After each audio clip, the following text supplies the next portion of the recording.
thing and, at City Hall in Los Angeles, and they crowded us into a room and put us off to the side, and they had said that they had this really new instrument and tool they could use to clamp down on drug users, and it was dogs that could sniff out marijuana.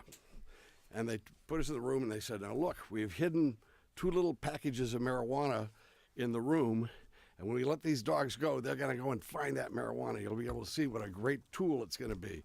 So they let the dogs go. And the dogs ran over and jumped right up onto a reporter. All right, bring out the dogs. I don't know how I ever got out of that one. Look, okay, today is a happy day because we are announcing a bipartisan coalition to try to do something that's really important for our country and the well-being of our people, something that's been controversial for a long time, but we are stepping forward together to say we've got to make major changes in our country's attitude towards cannabis.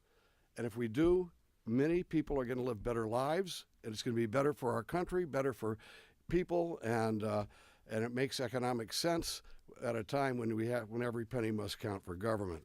And so today, I'm proud to announce the establishment of the Congressional Cannabis Caucus. Representative Earl Bluemenauer, Don Young, and Jared Polis, my colleagues with me today, are the co-chairman of this caucus, and we will be trying to do everything we can to keep the momentum going that we've established in these last 4 and 5 years. That is, we've seen great progress on this issue, and now with a new administration, it's vitally important that we pay attention and that we don't do this half-heartedly and haphazardly, and that we get together and have a professional presentation to the people of the United States and to our fellow members of why it's important for us to take the policies that have not worked in the United States and hurt people on top of it when it comes to cannabis and change those policies so that it works for the people of this country. To date, 44 states have enacted laws to varying degrees of permitting cannabis.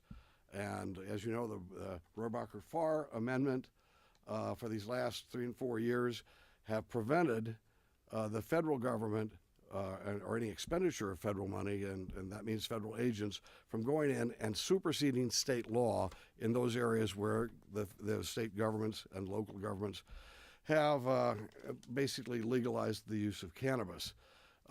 We have to protect that step forward, but the next step forward we need to do is to make sure that, number one, recreational marijuana protections are considered seriously, but also in those states that have had reform on marijuana, that they are backed up in the sense that we will state, and I have a bill, H.R. 975, Respect State Marijuana Law Act of 2017.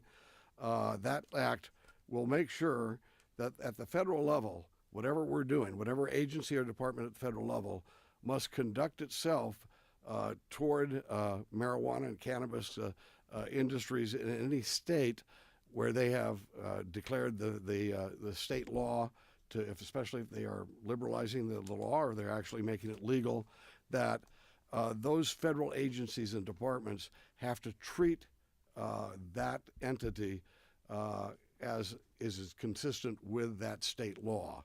So thus, when we have a lot of banking and other restrictions for people in the marijuana industry, that this will now take care of that, because the people who handle federal regulation of banks and transactions have to operate under the standards that have been set up by the state themselves in terms of cannabis. So with that said, that is an important next step, I believe. We have some other areas that we want to make sure, medical research, et cetera, and I will leave that up to my colleagues to express.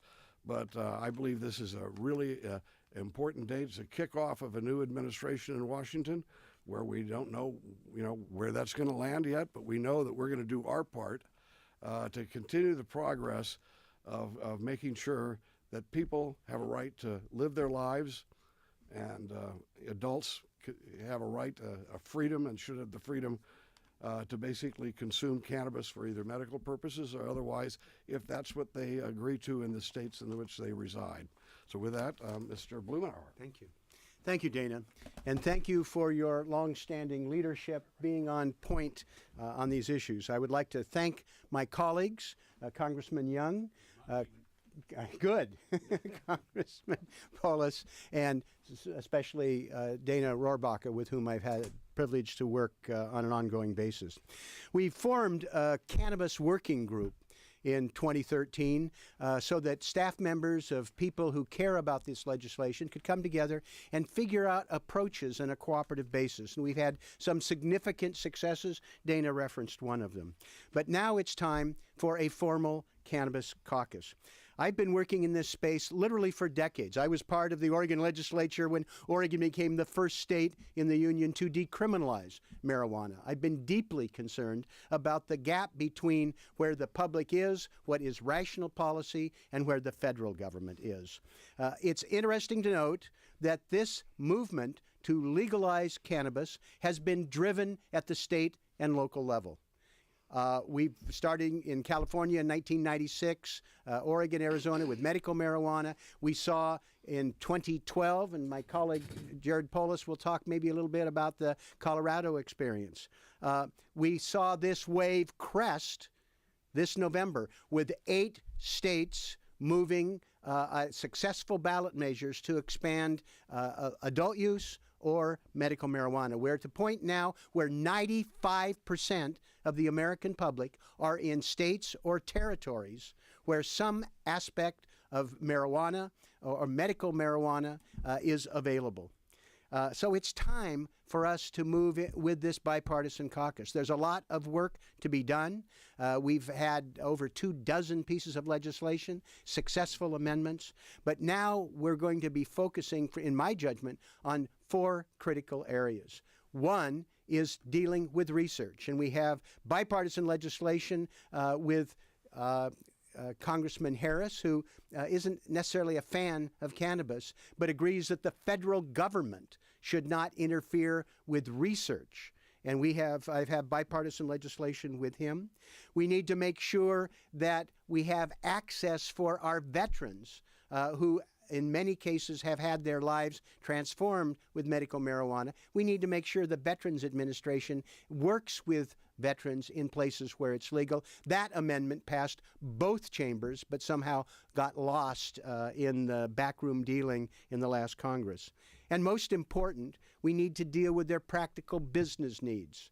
They cannot, because of a provision called 280E, fully deduct their business expenses, requiring a much higher effective tax rate, and they have to pay those unfair taxes with cash because of the banking prohibition, which is insane. I've been working in this for years. I've never met a single person who thinks any policy objectives advanced by making this be an all-cash business. These are areas that should not be necessarily partisan. They're not complex. They will make a big difference for the industry. And having a cannabis caucus where we can work together formally, I think people will be surprised by the number of folks in the weeks ahead that will join up on a bipartisan basis to advance these objectives. I was going to introduce Congressman Young, but let me introduce... Oh, there he is. You snuck back in. You've been smoking again. Not until it's legal at the federal level. Don Young. Thank you, Governor. Thank you. Thank you. And I was listening to that presentation. I got to think of those 8 new states that passed legalized marijuana. Maybe they knew something we didn't know. Now, if you don't catch that, you're in serious trouble. But I'm here primarily. I'm a conservative, Republican, but I believe in states' rights. Alaska voted to legalize it. Pretty large margin, and I believe that in states' rights and the federal government should stay out of it, period. But I'm also interested in the banking part of it. I've been around a long time, and I've watched where a great amount of surplus cash is available. It causes lots of sideline problems. And my goal is to make sure that if I am in the business, like we have quite a few in Alaska now, as they do this business, they can run it as a business, get loans from banks, and put the revenue back into the banks as every other business does. I think that's crucially important to make it work correctly. So I'm here with this caucus, got a strange caucus in a sense. I just was killed a puppy killer by Mr. Polis. And it goes to show you we are bipartisan. This is an issue we both agree on. And we can disagree on other things, but it's good to work on something that we believe is good for the country and good for those states that move forth aggressively, pass the law by the people. Remember, we are supposed to represent the people. So I'm excited about the caucus. We'll see what happens. I think we can make a lot of progress this session and next session. A lot of education is going to take place, but we'll be able to do it. With that, thank you. Thank you. That's okay. I definitely didn't accuse you, Mr. Young, of being a puppy killer. I said the bill was a puppy-killing bill. I'm glad to stand here today with my colleagues, Mr. Young and Mr. Rohrabacher and Mr. Bluemenauer, to announce the formation of a formal bipartisan group, the Cannabis Caucus. We represent very diverse districts in very diverse states, from deep red to purple to blue, from mountains to coasts. We represent the overwhelming majority of Americans, as Mr. Bluemenauer said, who now live in jurisdictions that allow either medicinal or recreational or some legal form of marijuana consumption. And this caucus is very important and very timely to defend the direction that the American people in many states have chosen to go. It makes no sense that under federal law, marijuana is classified alongside heroin and cocaine. From banking to housing to taxes to small businesses to jobs to agriculture, the four of us represent districts that, frankly, will be damaged and our constituents will be hurt by overreaching federal authority because of the discrepancy between federal and state marijuana laws. And we all have our individual approaches on how to handle this, and so will every member of Congress. I personally have introduced the Regulate Marijuana Like Alcohol Act and plan to do so again this year, which would remove marijuana from controlled substances and leave the decision up to states where it frankly belongs. The legislation would not require any state that has not permitted the use of marijuana to change its policies. I'd point out, even in states like mine, Colorado, that have legalized marijuana, many counties don't allow the sale of it, and many municipalities choose not to license dispensaries. All totally appropriate under Amendment 64, which was passed by Colorado voters, taking the decision into their own hands. This caucus is important not only to talk about legislation, but because it's an opportunity to show that the consumers and entrepreneurs in the marijuana industry are an important part of the American economy, and there's an impact on jobs if the federal government doesn't repeal this outdated provision. In my home state of Colorado, I'm glad to say that initial indications of being one of the first states to allow the sale of recreational marijuana are positive. Underage use is down, crime is down, over $100 million in tax revenues have come in. We're really starting to see policymakers view the cannabis industry more favorably for what it is, a vibrant industry full of hardworking innovators and entrepreneurs and informed consumers. In Colorado, the initiative is a success. Our test case proves that allowing responsible adults to use marijuana if they choose can help provide money for classrooms rather than cartels, creates jobs rather than creates addicts, puts drug dealers out of business, and boosts our economy rather than our prison population. So we're well beyond the stage of determining whether Colorado made the right decision. Colorado model is working, more popular among our voters in Colorado than ever before, and voters in other states have been emboldened to follow suit in different forms with regard to allowing the regulated sale of marijuana. Our next challenge is to take the model established in Colorado and Oregon and Washington and Alaska and enable all states to follow it, free from federal bullying and federal interference. Education that this caucus will undertake will make sure that members of the Congress are aware of the issues surrounding the discrepancy in laws between the federal government and state governments, making sure that marijuana businesses get the same tax treatment, as Mr. Bluemenauer mentioned, making sure that states' rights on drug policy take precedent over federal policy, as Mr. Rohrabacher mentioned, making sure that having bought marijuana will not take away your right to own a firearm, as Don Young is working on, and as a bipartisan bill I've introduced with Duncan Hunter in prior sessions. It means that ending the federal prohibition on marijuana, getting rid of the antiquated provisions that equate it with drugs like heroin, enacting a regulatory structure that we all know can work and save lives, boost the economy, and respect states' rights. I'm proud to say the majority of the House of Representatives agrees with us. They've supported and passed several amendments and appropriation bills consistent with the goals of this caucus. We've introduced a flood of bipartisan bicameral legislation to address the issues around marijuana. We hope to be able to see some of those as appropriate through all the way into law this session. And I'm confident through the hard work of this caucus, we'll soon see common sense approaches to federal marijuana law pass into law here in the United States. I want to thank all of you for being here to join us and talking about the nation's drug policy moving forward, and we'd be happy to take some questions. Yes. Two questions. First of all, have you had any conversations with now Secretary Jeff Sessions about his plans to enforce or not enforce federal laws in states that have legalized marijuana? I haven't yet. I would point out that on the campaign trail, President Trump indicated that he would defer to states with regard to marijuana. We're also aware of Jeff Sessions' prior policy positions as a senator. We're hoping, given that now that he works for the president, he'll maintain those policy commitments that were made during the campaign. Have any of you? Well, it's also important to point out in the 9 states where it was on the ballot this last fall, it was my privilege to campaign around the country on those. I just have to note that marijuana got more votes than Donald Trump in those states, and millions of Trump voters voted for changing marijuana laws. Oh, one more thing. I think all 4 of us, we don't want to be in a place where we rely on the goodwill of which side of the bed any attorney general wakes up on any given day. That's why we are pursuing statutory changes. So we certainly would encourage the attorney general to not interfere with legal actions in our states. But we want to make sure that any future attorney general, that the entire existence of our state regulatory systems doesn't depend on what side of the bed they wake up on. Just keep in mind, and one of my pet peeves, that the media keeps saying Trump, Trump, Trump.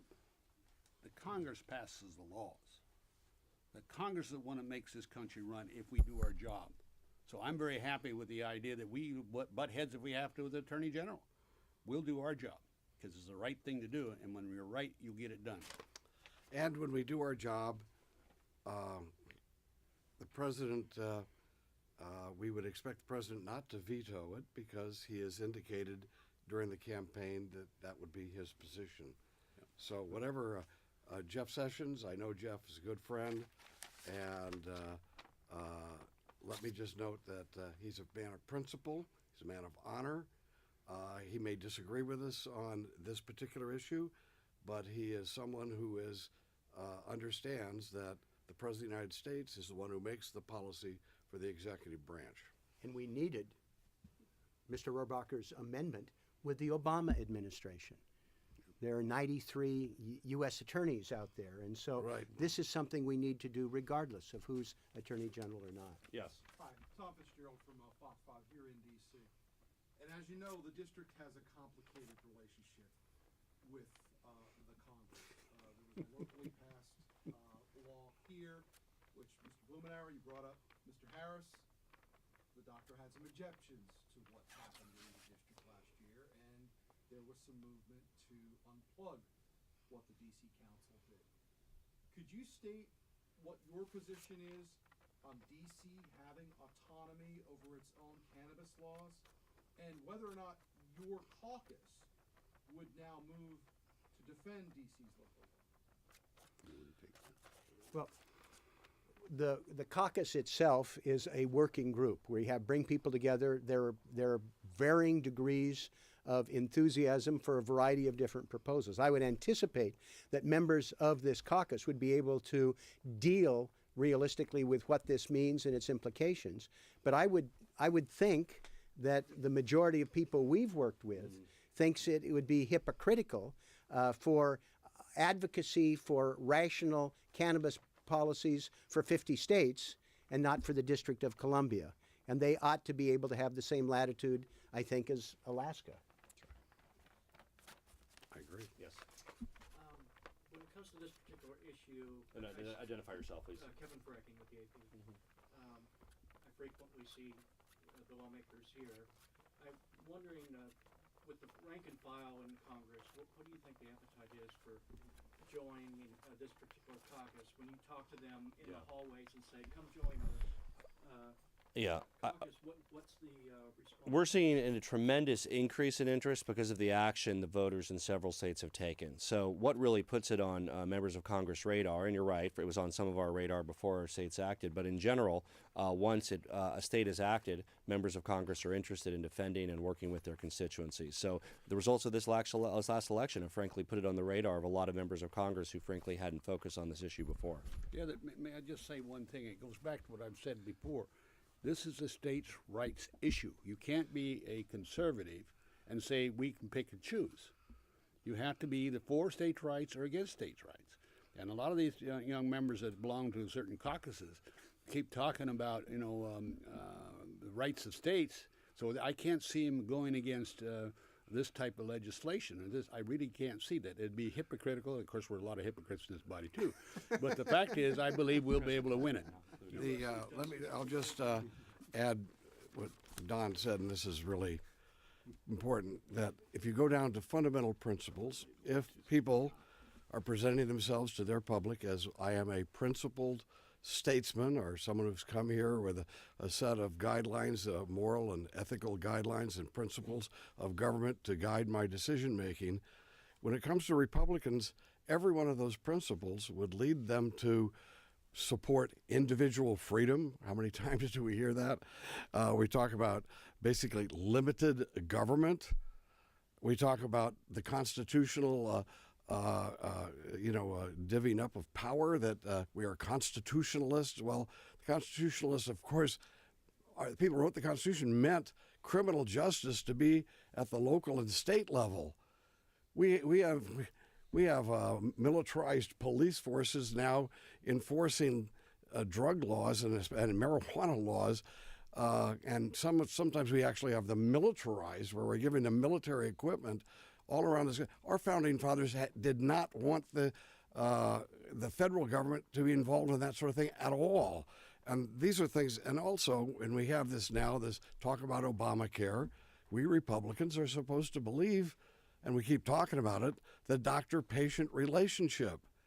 And so all of those fundamental things would lead a real principled conservative to say that no, the federal government needs to change its basic policy on cannabis right now. Because, by the way, all of my friends are going to be justifying many of the things that we accomplish. Of course, you guys won't think we're accomplishing it.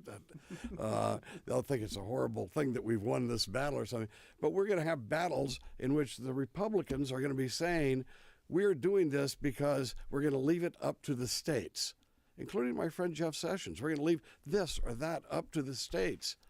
Well, I'm sorry, you can't make that argument over here and then just ignore the fact that it's applicable to this other area of decision making. So I think that we're going to find that Republicans are being held to live up to their own values and principles, and they should be supportive on this issue. This last two. Just to follow up, one more, and then one we'll do the last two factoid questions. here.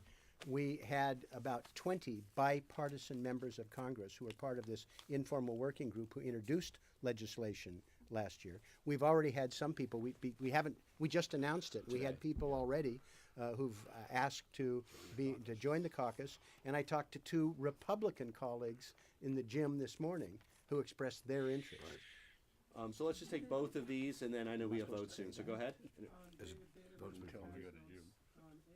Any plan to reintroduce or introduce new legislation on 280E and tax issues, and these 4 issue areas that you mentioned, of which tax is one, are these things that all happen in tandem, or is there a sequence in which they'll be worked on?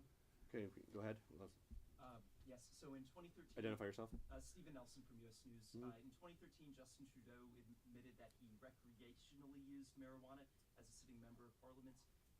Here, we're a little further behind, and I believe as close as it's come to that is Congressman Rohrabacher admitting using medical marijuana. Will any of you admit to recent marijuana use, and is it important that congressmen do so? Do you want to do the tax one first? The 280E will be standalone legislation, but I think it's more likely to occur in the context of the back and forth and tax work. My friend and colleague Ron Wyden in the Senate, the lead Democrat, is actively involved with that. We will have a package of things that will be moving forward. And I have a Republican colleague on Ways and Means who's going to co-sponsor the 220E item with me.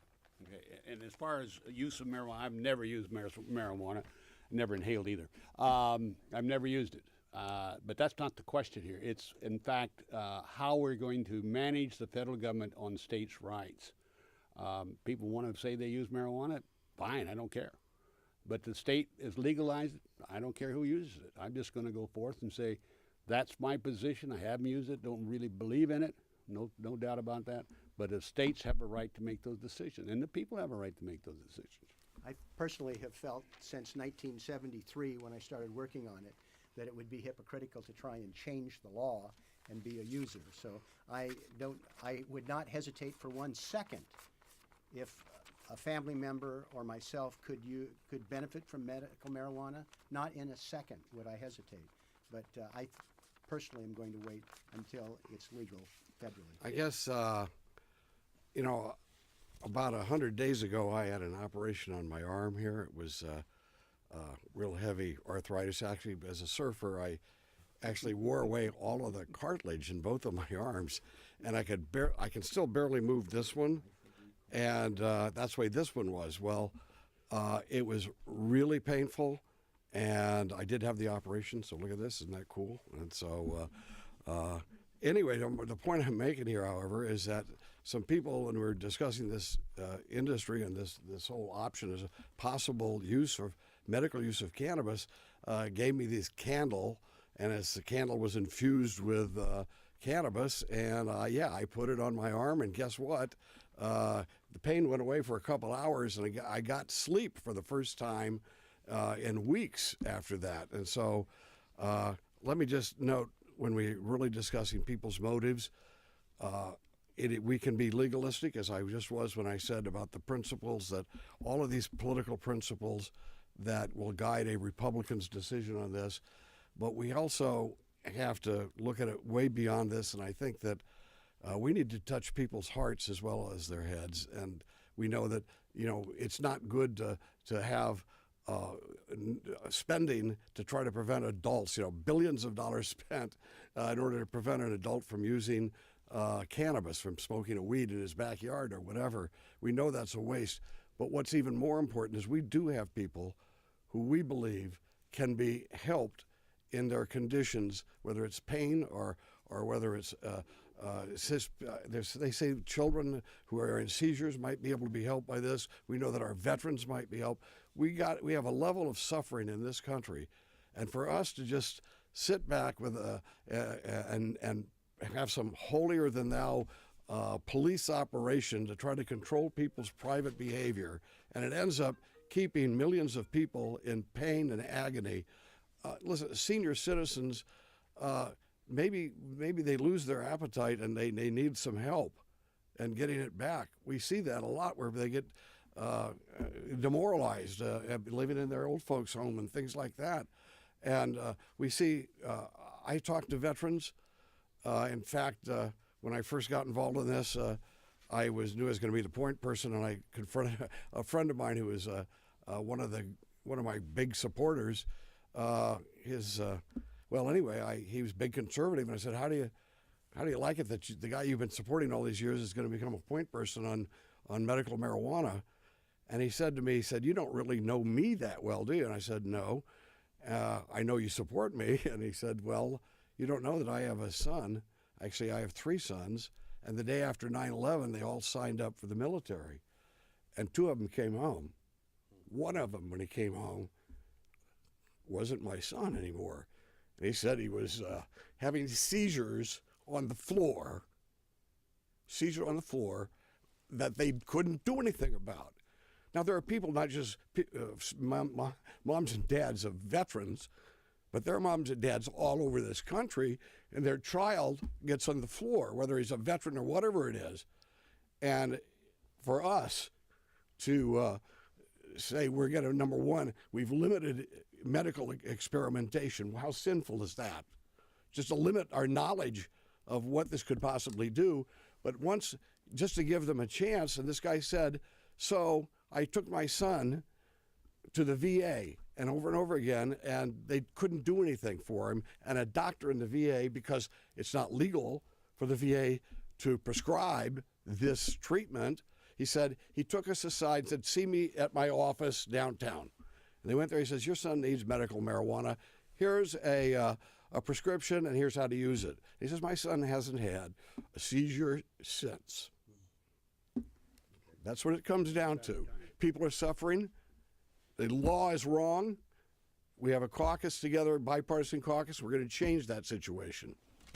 Thank you, Dana. And again, I don't think I think that the question kind of misses the point of what we're arguing here. I've never used marijuana. It's not about whether we use it. It's about what people in our states have chosen to not do, and protecting their legal right to do that. And like Dana, I have friends. I have a cousin who had terminal cancer. He's since passed, and in his final year with chemotherapy, used marijuana to help manage the pain. There was a young man in my district, Purple Heart, came back and helped get off of some of the opioids they were trying to give him at the VA by using medical marijuana to deal with the pain. So, I mean, these are the kinds of stories we hear, and many of the reasons that those of us who are in this battle are in it. So thank you all for joining us, and appreciate you being here and reporting on our caucus. Good job, guys. Thank you. Thanks, Tom.